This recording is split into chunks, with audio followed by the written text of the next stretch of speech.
15 ans, en fait, qui a été créé à la suite du référendum de 95 pour promouvoir la souveraineté. Donc, ce qu'on veut, c'est pas nécessairement promouvoir la souveraineté ces temps-ci, mais bien instaurer ou réinstaurer le débat sur la souveraineté dans la communauté universitaire. On sait que, justement, les gens sont un petit peu plus cyniques par rapport à la politique. Donc là, qu'est-ce qu'on veut, c'est présenter des invités, des politiciens, entre autres, qui vont venir nous parler de leur vision nationale. Donc, on attend dans quelques instants M. Kadir qui va arriver.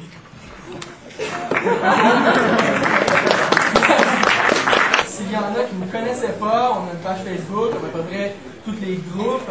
S'il y en a qui me connaissent ou pas, qui désirent s'impliquer, on a laissé des feuilles à l'avant pour laisser votre nom, votre adresse courriel. Ça va nous faire plaisir de vous contacter à la fois si vous désirez militer dans le MÉSUM ou si vous voulez juste tout simplement savoir c'est quoi nos prochains événements. Par rapport aux prochains événements, je suis heureux d'inaugurer la semaine de la souveraineté. On a travaillé avec acharnement pour vous présenter tous ces invités-là, mais surtout, ce qui est très important, c'est qu'il va y avoir d'autres conférences aussi après la semaine de la souveraineté qui vont traiter généralement des mouvements étudiants et des mouvements citoyens. Donc, on a appris le NMQ va être là, on a appris aussi que Cap sur l'indépendance serait là, le MÉSUM sera là, et il y a aussi le COSUCAM, donc ça va être si vous voulez, un colloque interuniversitaire, ça risque d'être bien, donc en grande primaire, je vous l'annonce, on est en train de négocier ça. Je pensais pas qu'il allait y avoir un engouement si fort aujourd'hui, vraiment qu'il y a des gens debout, ça me fait chaud au cœur de voir que ça fonctionne quand on travaille pour un projet, qu'on n'arrête pas, quand on dit ah ça marchera pas, ça laisse. C'est bien la preuve finalement que la souveraineté à l'université, alors qu'on dit que les étudiants c'est les gens les plus dépolitisés, moi je crois que c'est pas vrai et vous en êtes la preuve. Je vous remercie beaucoup d'être là.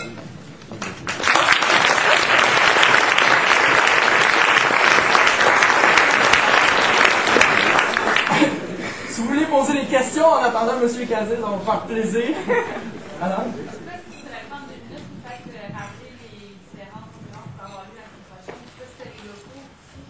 J'ai pas les locaux sur moi, à moins que quelqu'un le traque. Les fabuleux tracts, gracieuseté du MÉSUM. On a tous donné de nos poches là-dessus pour faire imprimer ces tracts-là. Donc, conservez-les, déchirez-les pas. Si jamais vous en voulez pas, donnez-moi là, mettez-les dans une bague de recyclage. Ça va nous faire plaisir de les récupérer. Donc, bien sûr, il y a M. Kadir qui va arriver d'un instant à l'autre. Sinon, jeudi qui s'en vient, là, jeudi dans 2 jours, M. Patrick Bourgeois, qui est le chef du RRQ, du Réseau Résistance québécois, qui va venir nous parler de sa vision citoyenne de l'indépendance. C'est un polémiste, on va se le dire, mais c'est tout le temps quelqu'un d'intéressant à écouter. Sinon, le 23, je vous invite à venir voir Mme Pauline Marois, qui a confirmé dernièrement sa présence à l'université. Ça va nous faire plaisir de l'accueillir et j'espère en si grand nombre également. Le 24, M. Jean-Marc Rossan, chef du Parti Option Nationale, un député démissionnaire du Parti québécois, qui a décidé de fonder lui-même son propre parti. Très intéressant, on va venir nous parler d'un argumentaire économique de la souveraineté. D'ailleurs, nos affiches vont demander aux gens qui sont fédéralistes, et s'il y a des fédéralistes dans la salle, et je l'espère que ça les intéresse également, de venir donner des arguments économiques contre la souveraineté. Mais sinon, il va y avoir M. Curti et M. Trudel qui vont venir nous parler de cinéma, langue française et souveraineté. Et M. Payet, le nouveau chef du Bloc québécois, qui terminera cette semaine de l'indépendance avec le 26 janvier, donc M. Daniel Payet, au 23-05. C'est tous au 23-05 de ma vue, sauf M. Bourgeois qui est le 32-60, et M. Curti et M. Trudel qui est le 23-25.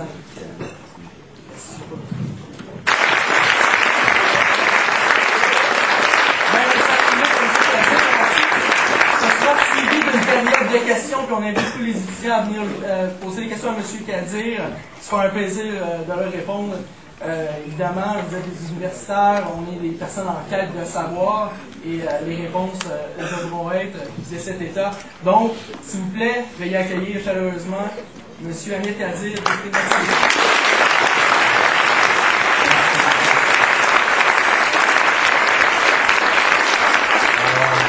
Je suis vraiment honoré d'être parmi vous. Merci pour l'invitation et je suis terriblement désolé de vous avoir fait attendre. Je suis agréablement surpris de l'assistance. La preuve que lorsque certains commentateurs veulent enterrer l'idée de la souveraineté, l'idée de l'indépendance du peuple québécois, c'est qu'ils sont probablement trop isolés dans leur tour d'ivoire. J'en entends, j'en fréquente, j'en rencontre souvent ces derniers mois, surtout depuis l'appui qu'a donné notre peuple à la formation du NPD sur la scène fédérale. C'est l'élément qui, le plus souvent, est leur, argument d'usage au cours de la dernière année pour se convaincre et convaincre ceux qui doutent de la nécessité de l'indépendance du peuple québécois, que c'en est fini de l'idée de l'indépendance du Québec,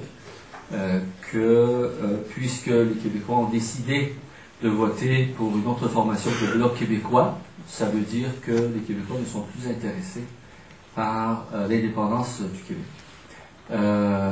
En tout cas, j'espère que je ne surinterprète pas votre présence ici.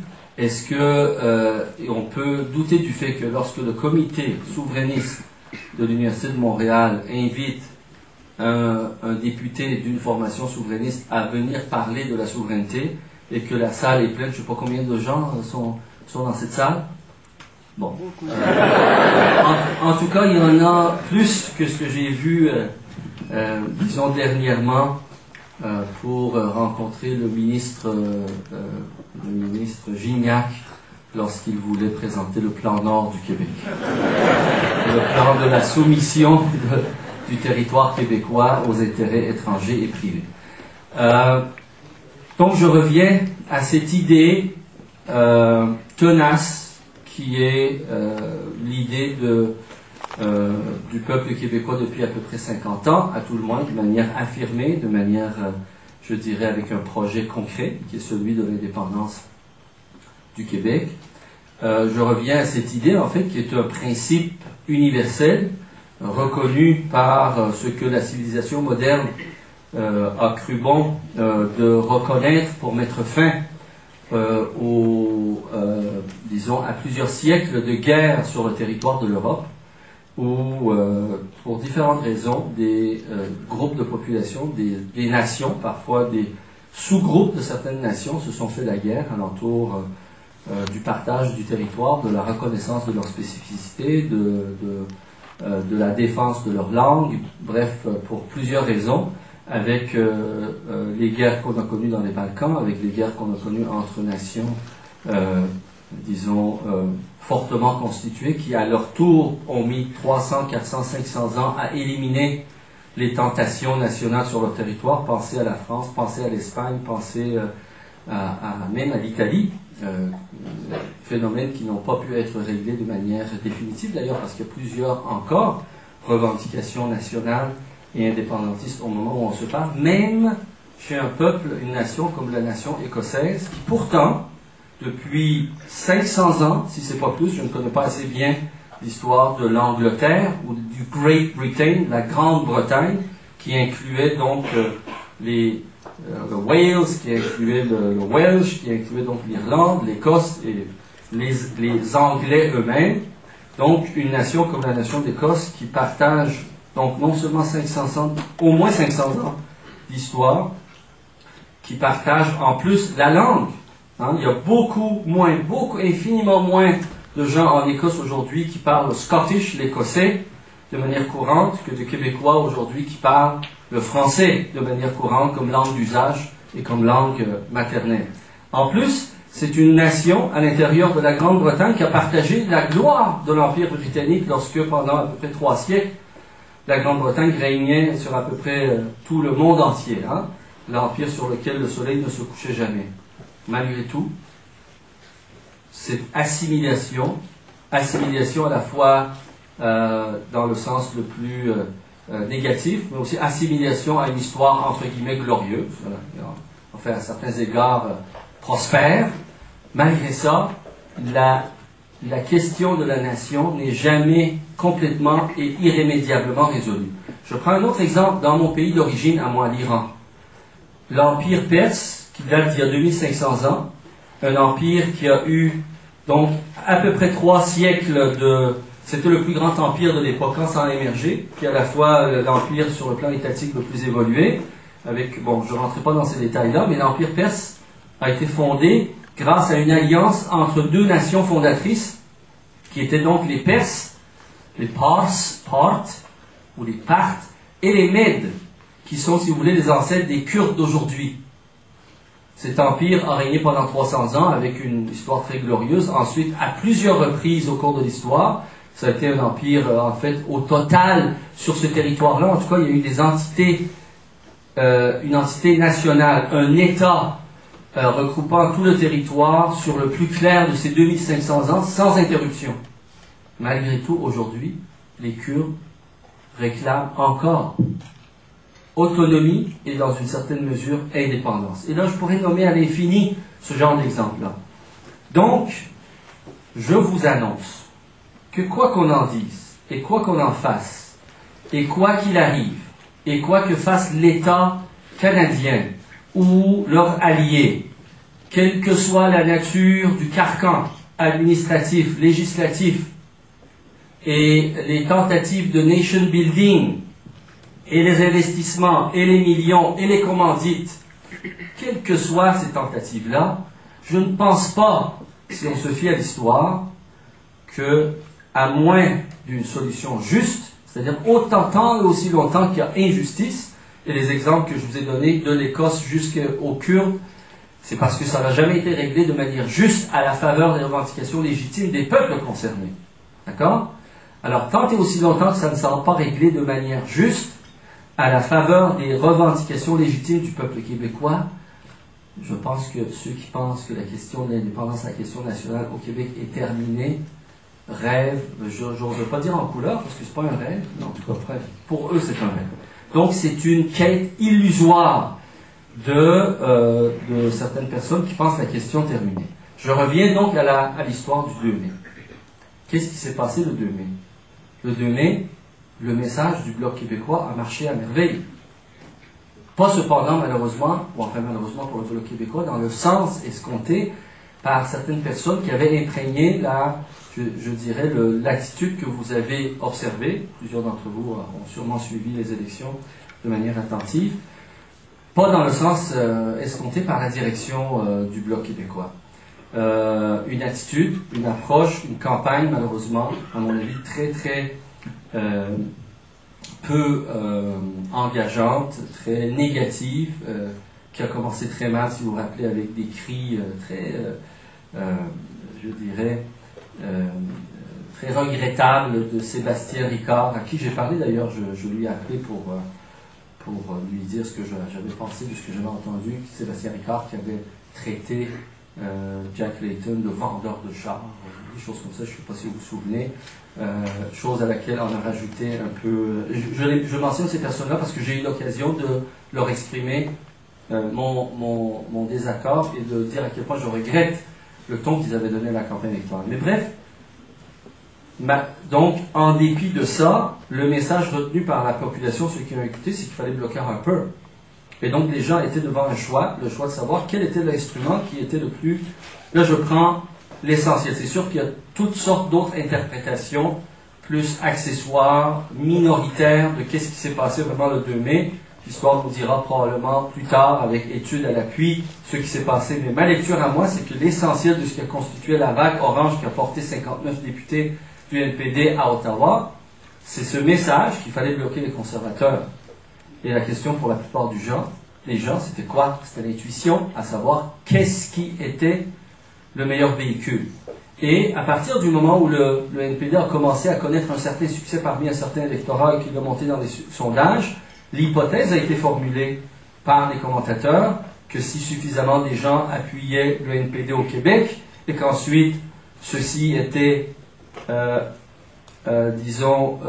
pointés à l'horizon et créer un spin, un vague, une embellie pour le NPD pour que le NPD puisse connaître le même succès ailleurs dans d'autres provinces, c'est-à-dire tablant sur ses succès dans les sondages au Québec, convaincre suffisamment de Canadiens qui sont au centre et au centre-gauche de l'échiquier politique que leur vote stratégique pour bloquer les conservateurs devrait aller au NPD, D'accord? C'était ça, hein, ce qu'on entendait à ce moment-là. Qu'est-ce qui s'est passé? C'est qu'effectivement, de fois en fois, de sondage en sondage, il y a eu une spirale où de plus en plus de Québécois ont dit oui, et ensuite de plus en plus de commentateurs ailleurs, et la campagne du NPD a tourné à convaincre de plus en plus de gens que oui, si le Québec nous appuie et que suffisamment de monde qui votait pour les libéraux juste pour bloquer les conservateurs, voter pour nous, ça pourrait se faire.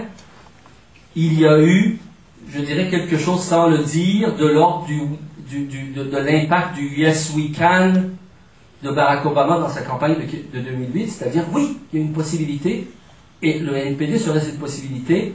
Le NPD serait le seul à représenter cette possibilité à cause du refus absolu des Québécois depuis maintenant 5, 6, 7 ans de pardonner toute l'histoire des commandites, le scandale des commandites aux libéraux, la désaffection donc des Québécois pour les libéraux. Donc cette idée a pris naissance et on a vu aussi les sondages monter ailleurs au Canada en faveur du NPD. Puis comme des vases, des échos se répondant les uns aux autres, l'idée a germé dans la tête de beaucoup de gens qui ne connaissent pas le NPD de manière... qui connaissent le NPD sommairement, quelques-unes qui connaissaient ces figures de proue, pour ceux qu'on en connaissaient de Jack Layton et Thomas Mulcair, mais de gérer l'idée que voilà, c'est la manière peut-être de bloquer le gouvernement conservateur. Donc de répondre favorablement au message le plus fort, le plus central de la campagne du Bloc, qui était qu'il fallait bloquer la droite conservatrice, telle qu'on l'a véhiculée dans la campagne électorale. Je pense que c'est une explication qu'on doit se donner, surtout pour comprendre que ça ne veut pas dire que les Québécois ont abandonné la souveraineté. D'ailleurs, dans les 2 semaines qui ont suivi les élections du 2 mai 2011, il y a eu un sondage qui plaçait l'appui pour la souveraineté à 35% dans l'opinion publique, comme ça à blanc, à froid, après cet événement, 35%. Je vous rappelle que quand Jacques Parizeau a déclenché en 1994 la campagne référendaire pour le oui, l'appui au oui au référendum était à 34%. Et on a failli gagner ce référendum-là, et en fait, on l'aurait gagné s'il n'y avait pas eu... Ça, bon, tu le prouveras tout à l'heure. Donc, s'il n'y avait pas eu la magouille, en fait, surtout l'argent, qui a rendu possible et à travers lequel fonctionne le vote ethnique, ça, on en parlera. Donc, rappelons-nous que la campagne de 1900, c'est peut-être parce que je fomente déjà dans ma tête une campagne dans les années 2000. Mais la campagne de 1995 a failli être gagnée, alors qu'un an auparavant, au déclenchement de la campagne de Jacques Parizeau, on était à 34% dans les intentions de vote. Et s'il y a une chose aujourd'hui, c'est que les raisons de faire l'indépendance en 1995 n'ont certainement pas disparu. En fait, c'est qu'aujourd'hui, pour toutes les raisons que vous savez, et surtout et avant tout, à cause d'un gouvernement conservateur, qui, de manière plus évidente et,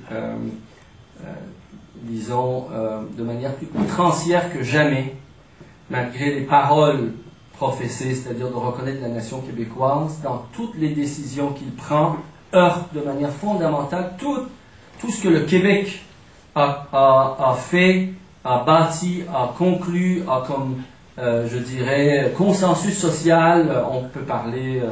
de la loi sur les jeunes contrevenants, on peut parler du port des armes à feu, en fait du registre des armes à feu, on peut parler de notre antimilitarisme, on peut parler de la question de la santé, on peut parler des sables bitumineux, notre attachement à certains engagements écologiques, notre attachement surtout à la langue française, et par les choix que le gouvernement fédéral vient de faire récemment, en parfaite négation de ses propres politiques institutionnelles depuis une trentaine d'années qui soi-disant l'oblige au bilinguisme à tout le moins. Donc, plus que jamais, le gouvernement fédéral, concluant qu'il peut bâtir le Canada sans le Québec et contre le Québec, toutes les raisons sont réunies pour faire l'indépendance du Québec. À cela s'ajoute, bien sûr, l'ambition qu'on voit manifeste et qui, pour moi, est la marque la plus, je dirais, vibrante de la quête, en fait, de l'esprit d'indépendance, l'esprit combatif du peuple québécois qui fera que le jour opportun, quand le peuple québécois disposera du leadership approprié qui va porter le projet indépendantiste d'une manière emballante, engageante, enthousiasmante et invitante pour les communautés culturelles et les minorités culturelles, le peuple québécois va la réussir. Va la réussir son indépendance. Excusez-moi. Le peuple québécois, au moins, a besoin de parler un bon français, en tout cas. Va la réussir son indépendance. Cette compatibilité vient de quoi? Et je voudrais parler de ces consensus qui se bâtissent, qui, à mon avis, sont les véritables consensus indépendantistes concrets que, malheureusement, le Parti québécois a abandonné dans sa perspective. Là, je ne veux pas faire une bataille entre le Parti québécois et nous, là, mais je veux juste, parce que c'est important dans notre analyse, comment comprendre, traduire la désaffection pour le Bloc québécois et le PQ et le distinguer de la question de l'indépendance et de la notion de la souveraineté au Québec. Quand les gens de Sainte-Camille, avez-vous vu le film de Isaac Hésitant, des productions Isca, Sainte-Camille, le village sur Sainte-Camille? C'était à la Télé-Québec il y a quelques mois. S'il y a une chose à retenir à la fin de cette rencontre-là, okay? Peut-être deux choses. Allez voir d'abord le film de Isaac, en fait trois, peut-être pas, une belle soirée de documentaire. Sainte-Camille de Isaac Hésitant, c'est des productions ISCA. True Story de Richard Desjardins pour ceux qui ne l'ont pas vu. Et puis République, de Hugo Latulippe. C'est bien République? Je ne me trompe pas, le titre du nom. Un abécédaire. Un abécédaire, oui, je cherche l'abécédaire. Alors, ces trois, ça c'est évidemment après qu'en début de soirée, vous êtes allé sur le site de Québec solidaire pour devenir membre. C'est plus facile quand même, ça prend plus ou moins de temps que voir 3 documentaires, vous l'avez. Donc, pour moi, si un jour le Québec va faire son indépendance, c'est pourquoi? Parce que d'abord, en moins de 6 mois, de la fin de l'été 2010 jusqu'à peu près février-mars 2011, ça fait 6 mois ça à peu près, le peuple québécois a mis à genoux un des centres de pouvoir privé le plus important dans tous les pays du monde et surtout en Amérique du Nord. Je parle de l'industrie des hydrocarbures. Vous vous rappelez comment, après 5 ans de manigance, d'orientation politique du gouvernement Charest, à commencer par les directives données par Hydro-Québec pour se départir de ses intérêts dans l'exploration gazière et ses propriétés, ses droits d'extraction minière sur plusieurs parties de notre territoire, y compris l'île d'Anticosti. Après avoir donc organisé la vente au feu, on dit, la vente au feu des avoirs et du sol québécois à des entreprises albertaines, étrangères ou des investisseurs privés québécois, le gouvernement Charest, en fait le secteur privé, avait ouvert grande la gueule pour je m'excuse, je vais juste le fermer, avait ouvert grande la gueule pour avaler tout rond des milliards de dollars en profit des hydrocarbures. Des milliards de dollars littéralement de profit que représente l'hydrocarbure dans notre sol québécois. Or, en moins de 6 mois, la mobilisation populaire dans la vallée du Richelieu et ailleurs au Québec, parce qu'on peut parler de la Gaspésie, on peut parler d'autres endroits où les mêmes phénomènes de mobilisation se sont rencontrés. Le peuple québécois a mis à genoux un lobby qui met pourtant des gens au pouvoir aux États-Unis et au Canada. Pensez aux pétrolières qui ont mis au pouvoir Harper, parce que Harper, c'est ni plus ni moins le gouvernement conservateur et l'émanation du lobby du secteur pétrolier, ou encore, rappelez-vous de Bush, qui a mis le monde à feu et à sang, qui était le représentant du lobby énergétique des hydrocarbures aux États-Unis. Le peuple québécois, en 6 mois, a complètement défait ce beau piège qu'avait tissé l'industrie gazière et pétrolière au Québec. Le village de Sainte-Camille, pourquoi j'en parle? Un autre exemple. Vous savez qu'au Québec, on a les plus grandes réserves d'or de toutes les Amériques. On en a plus ici que les meilleures réserves en Amérique du Sud, par exemple. Il y en a au Pérou, il y en a au Chili. On en a plus au Québec. Juste une seule faille, c'est-à-dire la faille de Cadillac, qui va à peu près de Val-d'Or jusqu'à la frontière ontarienne, d'accord? Là où se trouve Malartic, ou une seule mine, et puis en avoir 8 ou 9 sur cette faille dans l'ouest du Québec. Une seule de ces mines-là, c'est-à-dire le projet Ossisquoi à Malartic, c'est 12 millions d'onces d'or. 12 millions d'onces. Combien vaut une once d'or? 1600 $. Faites le calcul, ça fait combien? Ça fait plus que 16 milliards de dollars. Hein?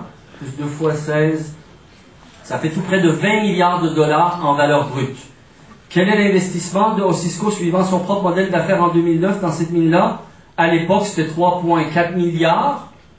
3,4 milliards s'il fallait compter sur, pour une exploitation de 6 millions d'onces. Mettons doubler ça, les coûts d'opération vont augmenter de quelques pourcentages, mettons ça à 5 milliards pour être prudent.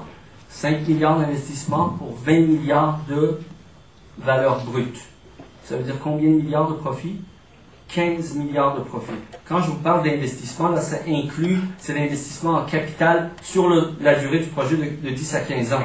Ça inclut les taxes, les impôts, les salaires, les machines, tout là. Ça inclut tout. Ça, c'est une seule mine. 15 milliards de profit. Mettons que c'est gonflé, c'est à cause du cours de l'or qui est excessif aujourd'hui, ça va baisser, d'accord? Baissons ça de moitié. La moitié de 15 milliards, ça fait quand même combien? Ça fait 7-8 milliards de dollars. Une seule mine sur une seule faille. Il peut en avoir 8. 8 de cette nature-là. Alors imaginez le potentiel que ça représente l'or au Québec. Ça, c'est sans parler de l'or qui se trouve, par exemple, prenons l'exemple, Sainte-Camille. Et dans la région là, on est très loin là. On est dans la région de Sherbrooke, c'est à l'est de Sherbrooke. Estrie, puis l'autre c'est à l'ouest du Québec. Val-d'Or. Dans la région de Sherbrooke, pareil, il y a une autre entreprise minière qui a des visées. Ça, je ne vous parle même pas de la plus grosse mine d'or qui va se construire au Québec, qui va être plus au nord, dans la région de Rivière-au-Renard. Ça, c'est dans le nord, au nord du 49e parallèle.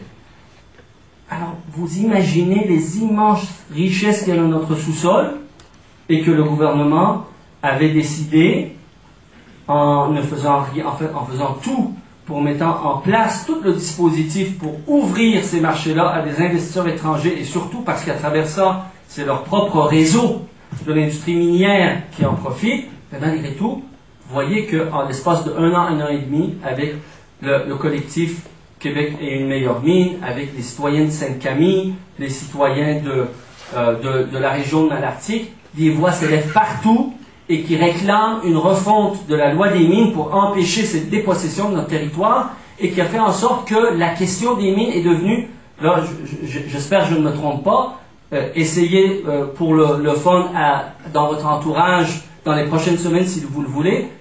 Aujourd'hui on peut dire, malgré le fait que ça fait 150 ans que cette situation de dépossession de notre territoire est présente, 150 ans, hein, la loi des mines date de 1880, 1870, quelque chose comme ça.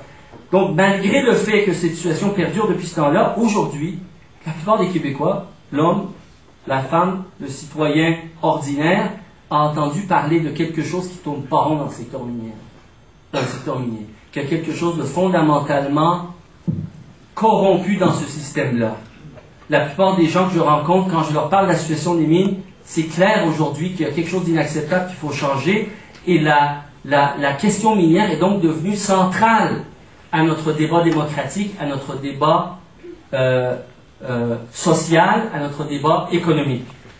Et c'est pour ça que des cinéastes comme Richard Desjardins, c'est comme ça, grâce justement à ces mobilisations citoyennes, que des cinéastes comme Richard Desjardins, que même des commentateurs politiques comme Patrick, par exemple, je prends Patrick Lagacé de La Presse, qui n'a rien de très critique socialement ou bon, habituellement économiquement, mais qui, ou même, je vous dirais plus, regardez, la chose est devenue tellement consensuelle que le journaliste du Journal de Québec, Michel Hébert, qui était excessivement antipathique à nous quand on a commencé à l'Assemblée nationale, nous épargne ces frasques pour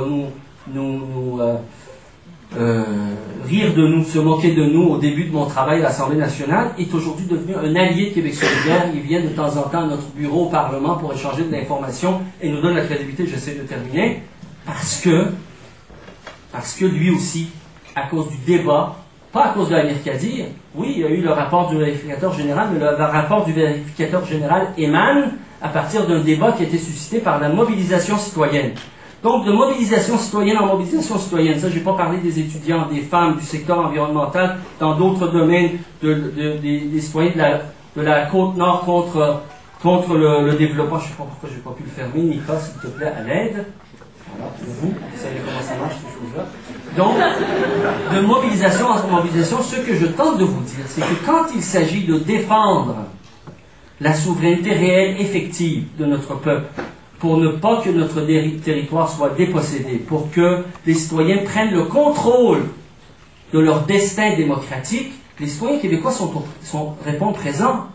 Donc, s'il y a quelque chose qui cloche dans l'adhésion, dans l'appui que reçoivent les partis souverainistes traditionnels, les stratégies que ces partis-là ont mis de l'avant au cours des 15-20 dernières années, la question à poser, ce n'est pas sur l'opportunité, sur la pertinence de faire l'indépendance du Québec, mais plutôt la qualité de ces directions ou la validité de ces stratégies qui ont abouti, malheureusement, dans l'impasse, je dirais, politique aujourd'hui, qui fait que les deux principaux porte-étendards de cette idée sur le plan politique se trouvent à être largement déconsidérés. Et c'est là que je répondrai à vos questions et interrogations sur les stratégies indépendantistes de chacune des formations. Merci beaucoup de votre attention.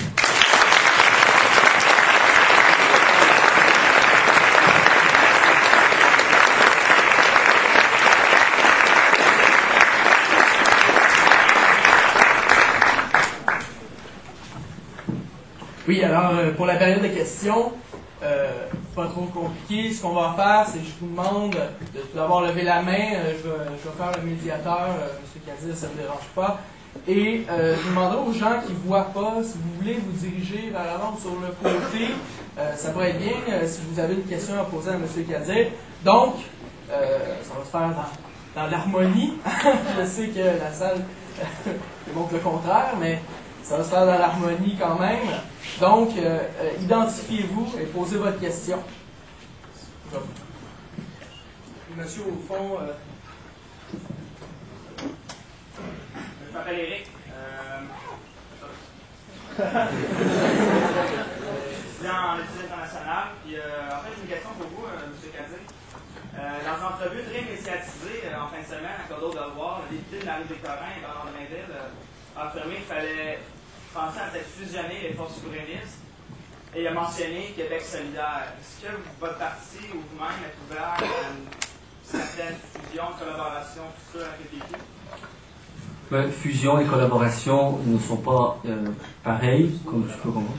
Je pense que Bernard Drinville avait parlé plutôt de collaboration, d'une espèce de entente, une collaboration électorale pour ne pas pâtir du système, du mode de scrutin actuel. C'est dommage, hein, parce que, regarde, si on y pense bien, là, si le Parti québécois avait fait ce que ses principes démocratiques lui exigent depuis 1977, d'accord, que René Lévesque défendait, que les fondateurs du Parti québécois, très, très, très attachés aux principes démocratiques, souhaitaient, c'est-à-dire une réforme pour une plus grande place pour la proportionnelle.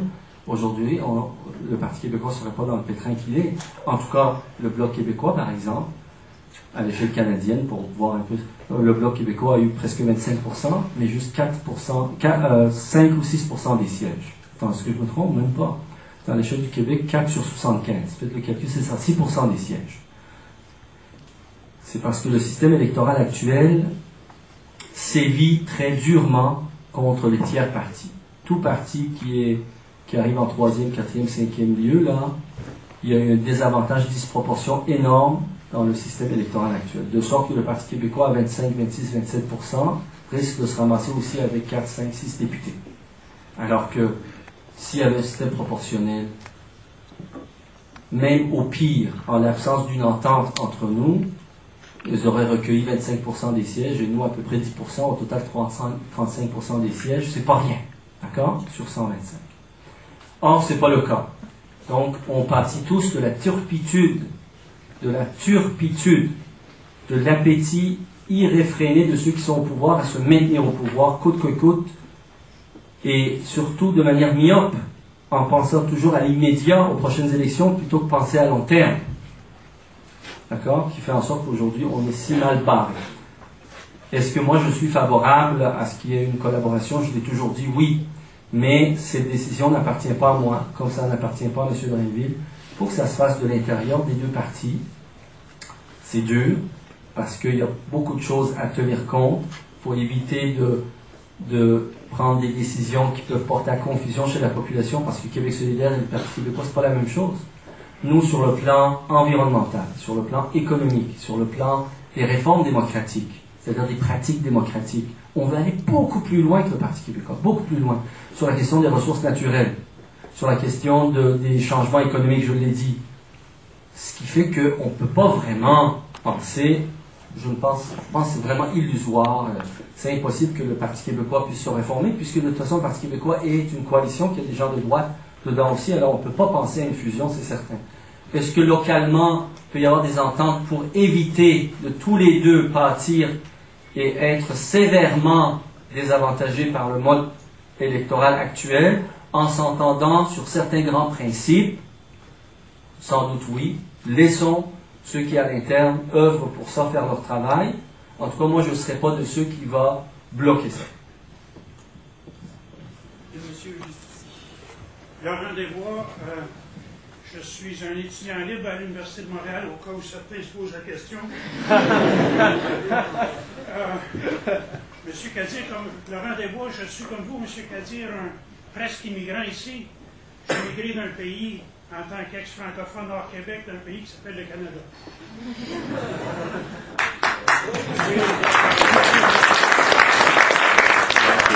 Je pourrais vous parler longtemps du NPD parce que dans ma folle jeunesse, j'ai milité pendant au moins 5 ans dans ce parti-là.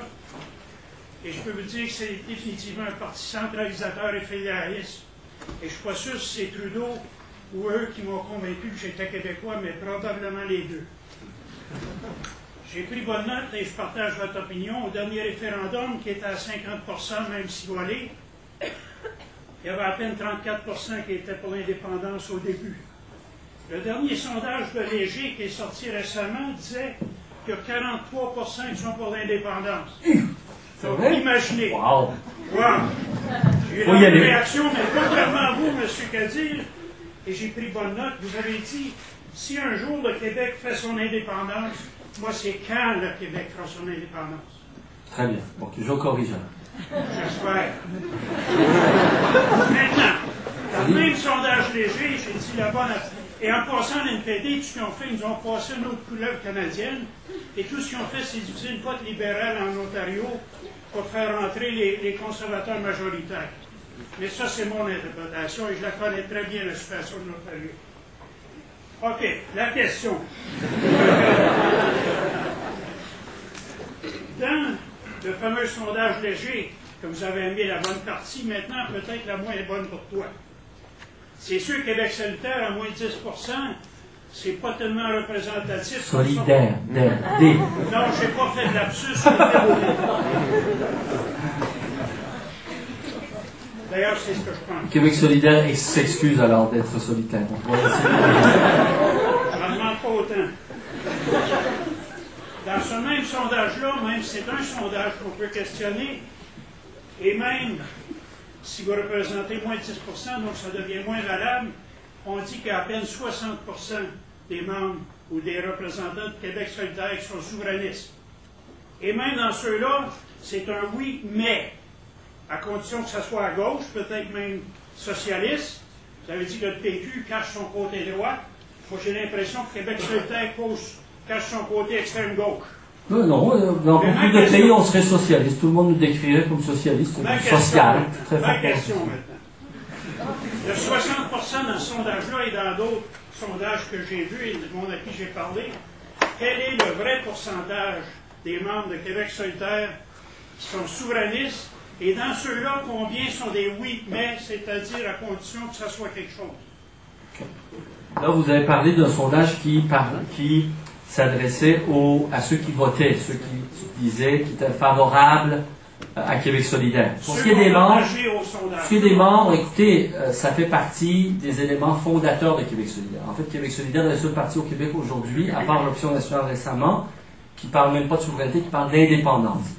J'ai une indication, parce qu'on n'a pas fait une étude à l'interne, mais lorsque l'option citoyenne, avant de se joindre à l'UFP, a fait la démarche à l'interne pour prendre position là-dessus.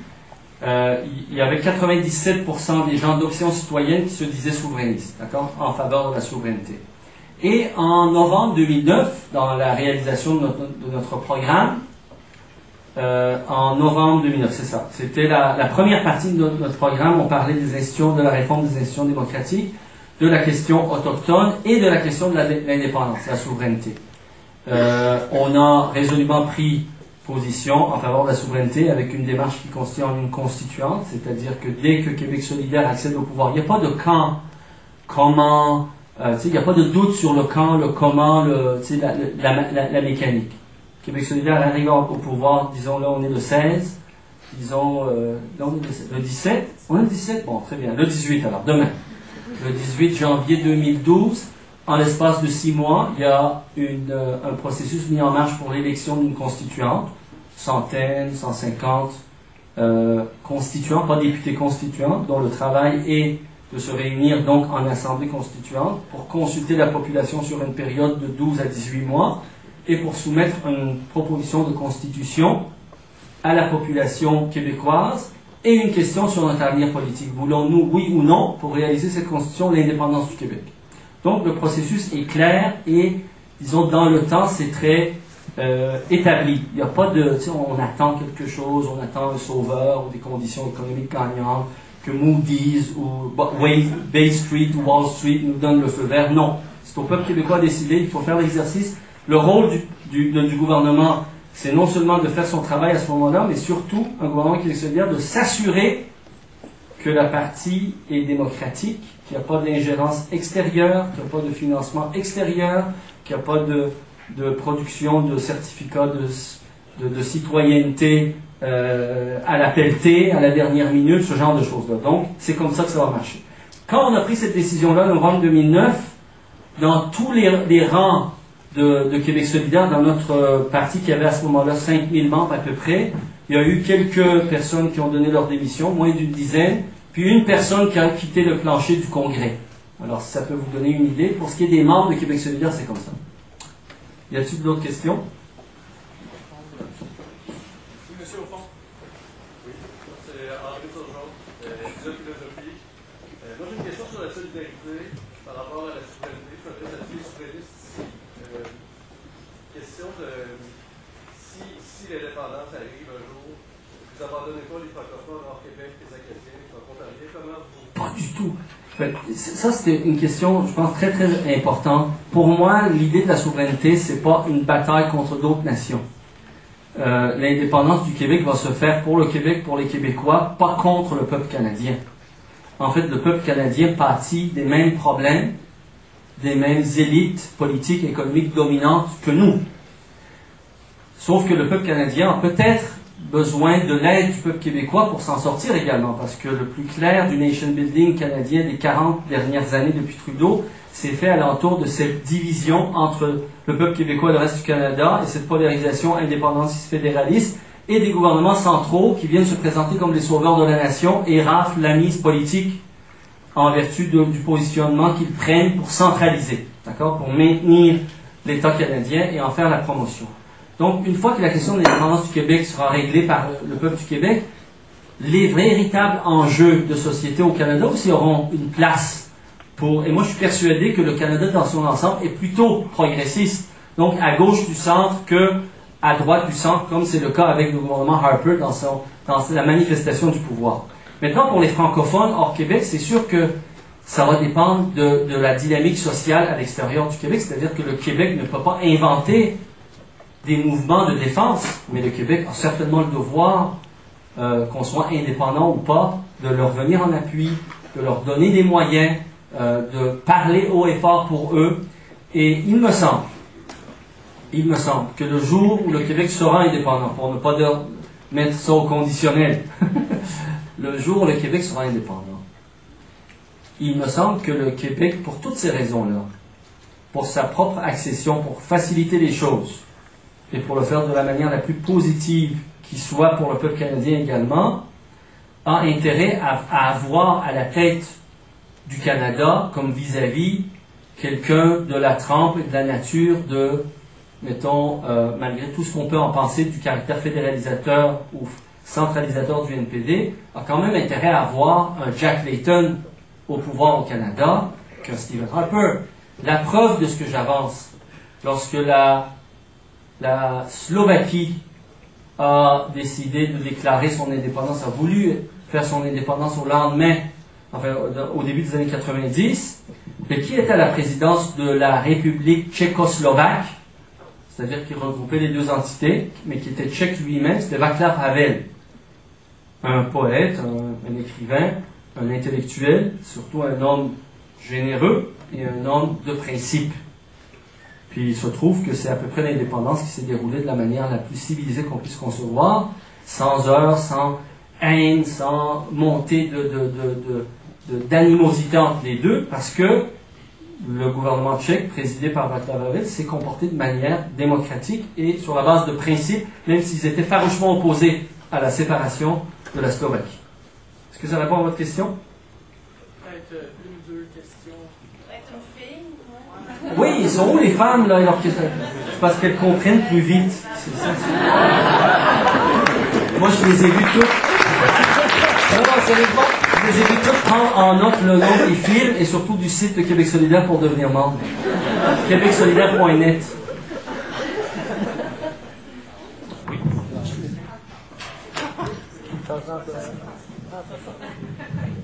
Oh my God.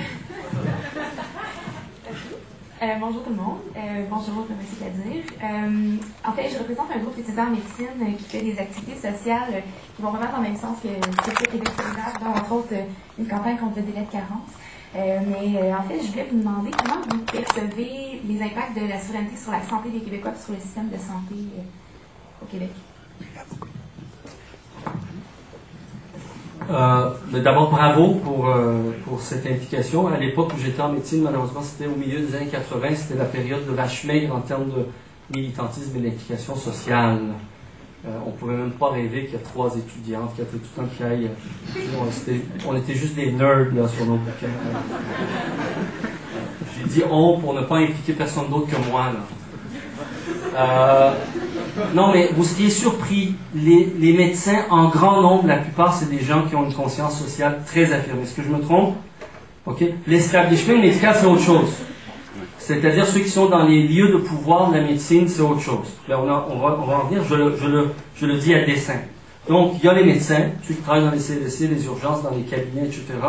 La plupart que je connais, c'est des gens qui sont pour une médecine qui soit publique, pour une médecine qui soit vraiment centrée et organisée en fonction des besoins des patients. C'est sûr que comme tout le monde, on est des humains, puis on cherche aussi notre confort, mais la plupart des médecins savent très bien donc qu'il faut recourir à autre chose que la décision et, je dirais,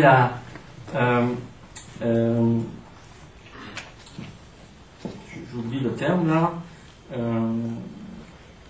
la discrétion des médecins eux-mêmes pour organiser l'offre de service. Parce que c'est humain. Ben, si on nous demande, nous, de décider de donner nos temps et tout ça, on va avoir un billet favorable pour s'épargner, pour favoriser. Donc, moi, je l'ai tout souvent testé. J'ai dit, est-ce que tu penses que tu es la meilleure personne pour décider vraiment, là, comment établir les tâches et les services qui doivent être rendus à la population, mettons, de la région où tu œuvres. Et la plupart des gens, d'ailleurs, on n'a pas de compétences pour ça. On n'a pas été formés à soigner, à accompagner, à traiter et pas à organiser. Mais on peut aider dans la définition des objectifs de l'organisation, ce qui ne se fait pas. Aujourd'hui, l'organisation du système médical est tournée alentour des besoins exprimés par un establishment syndical excessivement corporatif. Excessivement corporatiste. Avec des Gaétan Barrette à la tête des spécialistes. Bon, dans le cas des médecins de famille, c'est moins le cas, mais c'est quand bon. Et en fait, ce qui fait qu'actuellement, à cause de ce corporatisme, à cause du fait que le gouvernement ne veut pas que les coûts augmentent parce que ses priorités sont ailleurs, ou ne veut pas prendre les mesures efficaces à l'intérieur de ces coûts-là, de ces enveloppes-là, d'opérer les changements nécessaires pour que les services soient rendus en temps utile à tout le monde, et que les médecins, les infirmières, le personnel, tous les services médicaux soient accessibles. Et on est pris dans une dynamique où le gouvernement réagit en fonction des besoins de ces corporations qui sont très influentes. Et le résultat est qu'il y a un manque. Il y a un problème, c'est le problème d'accessibilité qui est le talon d'Achille de notre système. sur lequel tablent les privatiseurs pour encourager la privatisation, offrir des solutions illusoires qui seraient par la privatisation du système de santé publique, comme la privatisation sournoise à laquelle on assiste. C'est sûr que l'accession à l'indépendance en soi, si c'est Bouchard qui a accédé au Québec à l'indépendance du Québec, on n'aurait rien réglé, parce que Bouchard est une des explications du problème et des décisions qu'il a prises. Donc, la souveraineté en soi ne tranche pas l'orientation, ça dépend des priorités que se donne un peuple. Par contre, si vous me demandez que la plupart des Québécois qui sont souverainistes, habituellement, une bonne partie des Québécois qui sont souverainistes sont aussi des gens progressistes qui sont attachés à la notion de solidarité, de l'entraide, du fait que l'État a un rôle à jouer, puis un certain nombre de choses que l'État doit produire comme service, offrir comme service à la population, puis qu'on est mieux de tout mettre notre argent dans une même cagnotte et offrir. Il me semble qu'il y a un consensus là-dessus. Et c'est pour ça que d'ailleurs dans le projet souverainiste de Québec solidaire, on dit la voie la plus solide, la plus susceptible d'être victorieuse pour l'accession à la souveraineté, c'est quand tu mobilises la population alentour des enjeux sociaux qui concrètement les concernent. L'accessibilité des études post-universitaires, l'accessibilité à un système de santé de qualité pour tous en temps utile, c'est-à-dire pas attendre 2 mois, je dis 2 mois, que dis-je, 2 ans pour un examen de routine, un examen radiologique. Et si on, sur la question de la maîtrise des ressources naturelles, sur la question des enjeux de territoire, de développement urbain, de transport urbain, sur l'agriculture de proximité, c'est-à-dire à partir du moment où on capte ces enjeux-là, on dit, ben voici, à partir de ça, qu'est-ce qu'on veut comme société, qu'est-ce qu'on veut donc comme constitution pour s'orienter vers ça, et si vous voulez que ça se réalise, indépendance oui ou non, nous on fait le pari que comme ailleurs dans le monde, comme ça se passe depuis 10 ans en Amérique latine, ou même des peuples qui ont leur indépendance formelle depuis 200 ans, n'ont vraiment de conquête démocratique et d'indépendance réelle que depuis une dizaine d'années parce qu'ils ont pu mettre au pouvoir des pouvoirs populaires. Et dans ces pays-là, c'est à travers les processus de la constituante que les plus beaux gains ont été enregistrés. Notamment, je parle du Venezuela, dont je ne suis pas nécessairement d'accord avec les manières du président et un certain nombre de ses décisions et orientations, mais il n'en demeure pas moins que même Chavez n'osait pas nationaliser les hydrocarbures. Chavez n'osait pas le faire, même si c'était son programme, parce qu'il y avait toute l'opposition des milieux d'affaires qui était très forte. C'est un pays quand même démocratique, tu ne peux pas procéder autrement, ou imposer. Qu'est-ce qui s'est passé? C'est que les milieux populaires ont dit à Chavez, passe-toi mon oncle. Remets ça entre les mains du peuple dans un processus de constituante. Et dans la Constitution, où c'était plus le gouvernement qui décidait, la constituante, des élus du peuple, sur la base de ça, ont non seulement mis dans la Constitution que les hydrocarbures c'était propriété publique, donc le gaz et le pétrole, mais aussi ont rajouté même d'autres pouvoirs que Chavez n'osait même pas rêver. Autrement dit, c'est là la clé de la véritable indépendance du peuple québécois. La mobilisation de la population et un processus de constitution dans lequel le peuple participe directement, décide de son avenir. Et non pas, on décide, nous, comme guide éclairé, d'une question, puis qu'on essaye de traficoter, puis qu'on espère que ça va passer. En fait, Raphaël Camien, sur la scène internationale, en fait, je me considère moi-même comme plutôt progressiste ou souverainiste. Par contre, je ne vois pas en quoi la souveraineté va directement modifier les politiques québécoises en guidance provinciale. Disons, Québec devenu indépendant ne sera pas nécessairement plus à gauche. Parce que les gens qui auront voté non et aussi que les abstentionnistes sont probablement plus en faveur du non que du oui peuvent tout à fait. Tu as raison. C'est-à-dire pas nécessairement. Parce que ce que vous sembliez décrire, je le respecte tout à fait, c'est plutôt peut-être ce qu'un gouvernement fédéral, un gouvernement québécois national de Québec solidaire pourrait faire, non pas ce qu'un Québec. Votre prénom? Raphaël. Ce que Raphaël dit, c'est qu'un Québec indépendant, ça ne veut pas dire nécessairement que les gens vont s'orienter vers des orientations politiques, sociales ou économiques de gauche ou progressistes. Donc, vous avez raison. C'est-à-dire que dans l'abstraction, c'est comme ça. Mais dans le monde réel, quand on sonde la population au Québec, de fois en fois, sur les enjeux sociaux, pas en fonction de qui vous allez voter, pour qui vous allez voter, parce que des fois, ils sont allés voter ou exprimer leur adhésion, par exemple, à Mario Dumont, tout le monde en a déduit que le peuple québécois était là à droite. D'accord? Et là, le monde va aller voter pour le NPD, 59 députés, puis tout le monde dit « Ah, ils sont allés tout à gauche. » Non. C'est que les choix qu'on fait électoralement ne sont pas déterminés, malheureusement, parce que les enjeux électoraux sont souvent mal définis, et surtout pas définis en fonction de ces choix de société. Très rarement. D'accord? Alors que quand il y a des sondages précisément qui sondent la population sur les enjeux de société, je vous cite 2 exemples récents. Il y en a d'autres. 2 exemples récents. 2007, janvier 2007, tu étais trop jeune peut-être pour t'en rappeler aujourd'hui, mais en janvier 2007, on venait de sortir d'1 an, en 2006, de débat entre les solidaires et les lucides. Les lucides, c'était qui? C'était Lucien Bouchard, Joseph Facal, André Frappe de la presse, des gens du milieu des affaires, etc. Et les solidaires, c'était le contre-discours, un contre-manifeste qu'on a produit en l'espace de, je pense, 2-3 semaines, par des gens, des progressistes, dont moi, Françoise David et plusieurs autres, et qui s'est appelé Manifeste pour un Québec solidaire. Au terme d'un débat, où il y a eu vraiment des émissions, des débats dans les universités comme ici, etc., entre les lucides et les solidaires, il y a eu un sondage fait pour le compte des lucides. Et de l'aveu même du président de Cropp-Gauthier à l'époque, qui l'avouait, il a essayé d'introduire tous les biais raisonnables pour obtenir des réponses favorables aux propositions des lucides. Là, on ne posait pas la question pour qui vous allez voter. On disait, voici 6 enjeux de société, dont la santé. Puis on ne leur soumettait pas les propositions comme solidaires ou lucides, de Bouchard ou de Mme David. On disait, voici les 2 types de réponses. Qu'est-ce que vous préférez? Alors, devine quoi? 5 sur 5 des 6 enjeux, c'est les propositions des solidaires qui ont gagné 5 des 6 enjeux. Parfois par un écart de 2 tiers, 1 tiers. OK? Dans une proportion de 2 tiers, 1 tiers. Le seul enjeu sur lequel on a perdu, c'est quoi? La santé.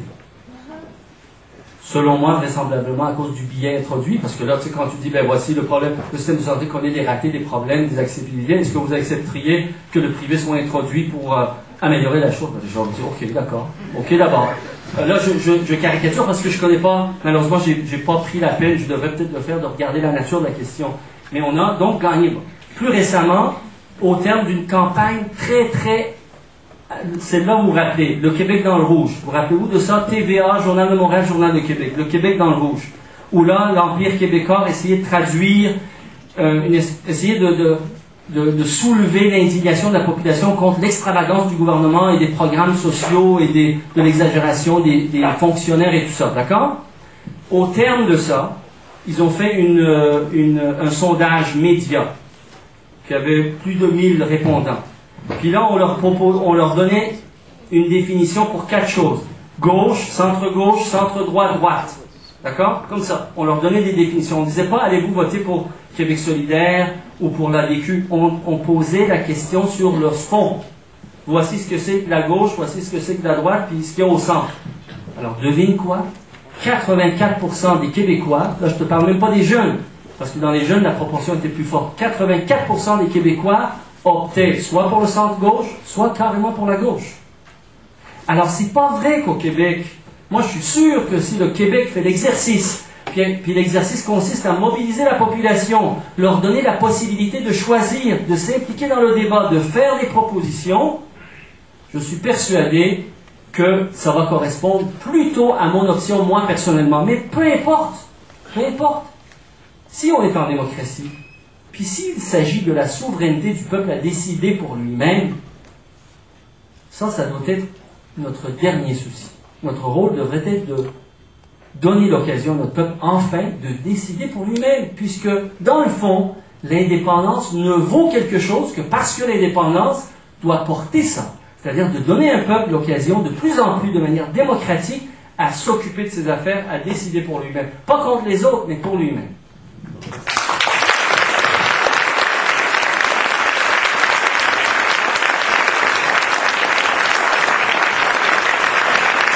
Là, les femmes, ça suffit, là? Est-ce que j'ai le droit de donner la parole à un homme? Non.